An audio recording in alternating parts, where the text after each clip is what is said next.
Okay,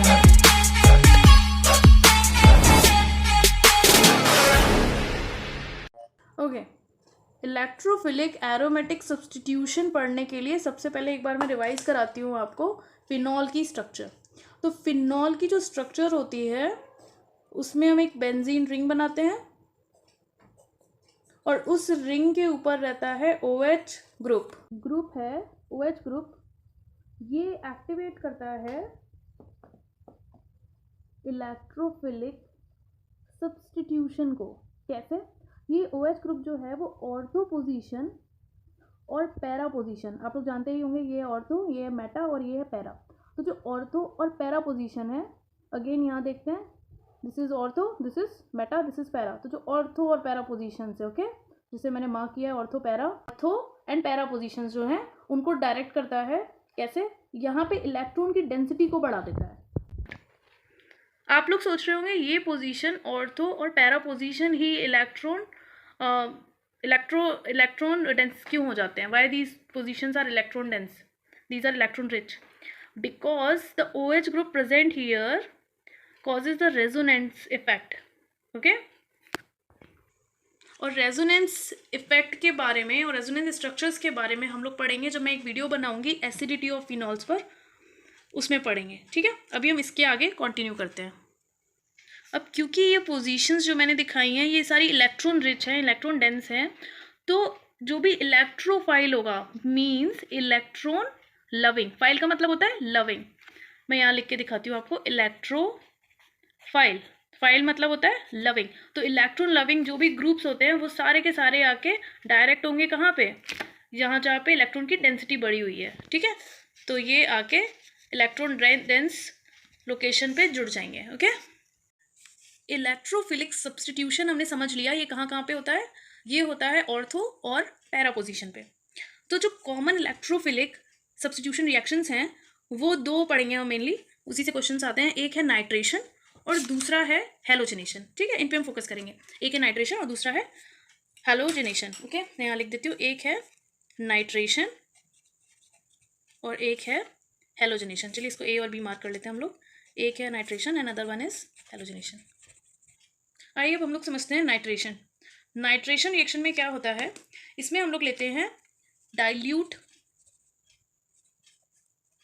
nitric acid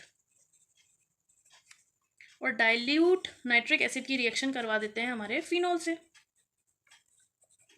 अब इसमें एक चीज हमें याद रखनी है, ये रिएक्शन जो है वो लो टेम्परेचर पे हो रही है, ओके। तो लो टेम्परेचर पे डाइल्यूट नाइट्रिक एसिड फिनॉल के साथ रिएक्शन करके कौन सी पोजीशन पे जाके जुड़ेगा बताइए? फिनॉल रिंग में जो OH ग्रुप था उसने कौन कौन सी पोजीशंस को इलेक्ट्रॉन रिच किया था? ऑर्थो और पैरा पोजीशंस को, है ना। तो वहीं पे आके जो हमारा, देखिए ये हमारा फिनॉल, ये फिनॉल की स्ट्रक्चर हो गई, ये है फिनॉल। ये दो इसलिए बनाए, एक मेजर में बनता है एक माइनर बनता है ना। या ऐसे समझिए आप, एक ऑर्थो वाला मैं इसमें दिखाऊंगी, एक पैरा वाला दिखाऊंगी, ठीक है। तो ये दो जो फिनॉल्स बनेंगे, ये दोनों की याद रखना आप, कौन सी पोजीशन इलेक्ट्रॉन रिच हुई है? ऑर्थो और पैरा। ये ऑर्थो, ये दोनों ऑर्थो है, ऑर्थो है, ये पैरा पोजीशन है, ठीक है। तो क्या होता है, ऑर्थो पोजीशन पे आके जुड़ जाता है हमारा NO2, ऑर्थो पोजीशन पे आके जुड़ जाता है NO2, और एक दूसरी जगह क्या जुड़ जाता है? पैरा पोजीशन पे जुड़ जाता है NO2। तो दो बन जाते हैं, दो यहाँ पे यील्ड होती है, ऑर्थो और पैरा। ये दोनों आइसोमर्स हैं, okay. This is ortho isomer, this is para isomer, ठीक है। एक ऑर्थो बन गया, एक पैरा बन गया है, और ये दोनों ही सेपरेट किए जा सकते हैं स्टीम डिस्टिलेशन प्रोसेस से, ठीक है। कैसे किए जा सकते हैं? जो ऑर्थो वाला है हमारा, ऑर्थो नाइट्रोफिनॉल है, दिस वन ऑर्थो नाइट्रोफिनॉल, ये स्टीम वॉलेटाइल होता है। क्यों? क्योंकि इसमें इंट्रामोलिकुलर हाइड्रोजन बॉन्डिंग प्रेजेंट होती है। और पैरा नाइट्रोफिनॉल जो है वो लेस वॉलेटाइल होता है। क्यों? क्योंकि इसमें इंटरमोलिकुलर हाइड्रोजन बॉन्डिंग प्रेजेंट होती है। आपको तो पता ही होगा ना, इंट्रामोलिकुलर हाइड्रोजन बॉन्डिंग और इंटरमोलिकुलर। फिर भी चलिए मैं आपको भी समझा देती हूँ, ओके। तो अब हम लोग समझते हैं इंट्रामोलिकुलर हाइड्रोजन बॉन्डिंग और इंटरमोलिकुलर हाइड्रोजन बॉन्डिंग। तो देखिए ये है इंट्रामोलिकुलर हाइड्रोजन बॉन्डिंग, ये बनी हुई है बेंजीन रिंग, जैसे कि आप लोगों को दिख रही है, ये है बेंजीन रिंग, ये आपको बनानी आती है ना। और ये यहाँ पे जुड़ा हुआ है इससे NO2 ग्रुप। कैसे जुड़ा हुआ है? ये सिंगल बॉन्ड है, ये N हो गया हमारा, यहाँ ऑक्सीजन के साथ डबल बॉन्ड बन रहा है, और ये सिंगल बॉन्ड है ऑक्सीजन के साथ, मतलब NO आपको पता है ना, ऐसे लिख सकते हैं NO को।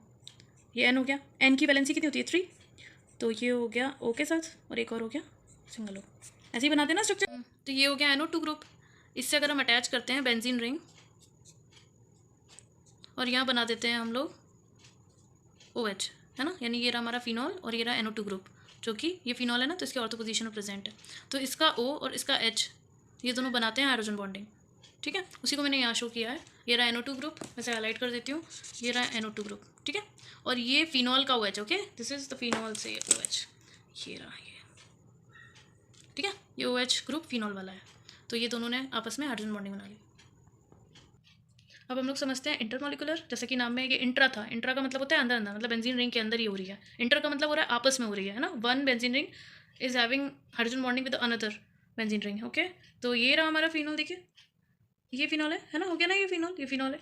और ये रहा हमारा फिनॉल, ये फिनॉल है हमारा, और इसको हम ऐसे रिवर्स करके दिखा रहे हैं ना, तो ये NO2 के साथ यहाँ पे करेगा, तो NO2 का O और फिनॉल का हाइड्रोजन, यानी कि ये मान लीजिए ये आपका नंबर 1 ऑर्थो, ये आपका नंबर 1 पैरानाइट्रोफिनॉल, और ये रहा आपका नंबर 2 पैरानाइट्रोफिनॉल। तो दोनों पैरानाइट्रोफिनॉल एक दूसरे के साथ हाइड्रोजन बॉन्डिंग बना रहे हैं, ठीक है। तो जब आप इसे ड्रॉ करिएगा, तो जैसे मैंने ड्रॉ किया वैसे ड्रॉ करिएगा, तो आपको इजीली समझ आ जाएगा, ठीक।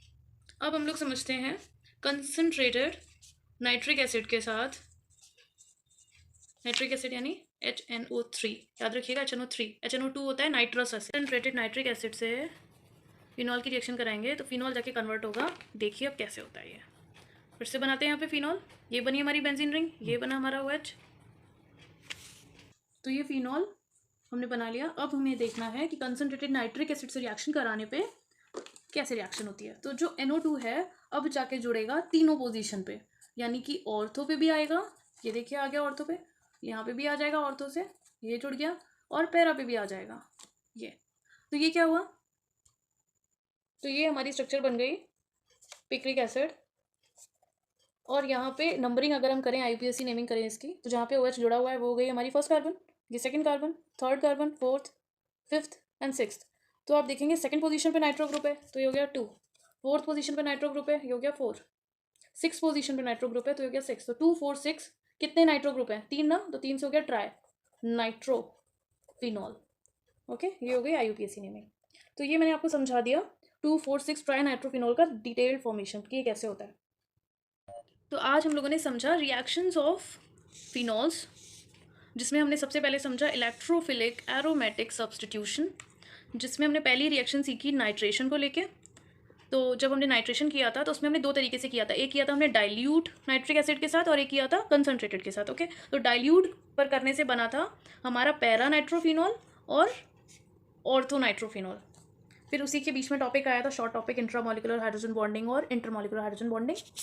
और उसके बाद हम लोगों ने पढ़ा था कंसनट्रेटेड नाइट्रिक एसिड के साथ रिएक्शन फिनॉल की, जिसमें हमारा 2 4 6 ट्राई नाइट्रोफिनॉल बन गया था, ठीक है। तो आज मैंने आपको ये पढ़ा दिया है। अब अगले वीडियो में मैं आपको समझाऊंगी अगली रिएक्शन, जिसमें हम हैलोजिनेशन रिएक्शन समझेंगे फिनॉल्स के साथ। Okay, bye bye.